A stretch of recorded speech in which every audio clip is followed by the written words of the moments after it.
na-practice eh. Alam namin yung ibang grupo nag-practice sila, baka isang buwan na yung nakakaraan. Pero kami isang araw lang talaga.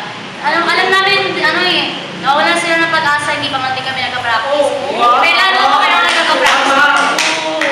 Tama. Alam niyo ba, hindi lang naman para sa mga congregation to, para kay Lord to. Para kay Lord to! Para kay Lord to! Kaya nga one day in your courts.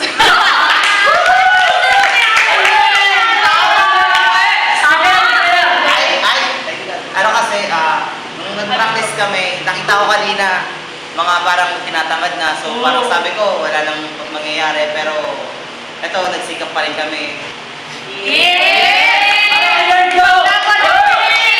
Sigaw ng grupo! Kaya ito, magpe-present na kami ngayon.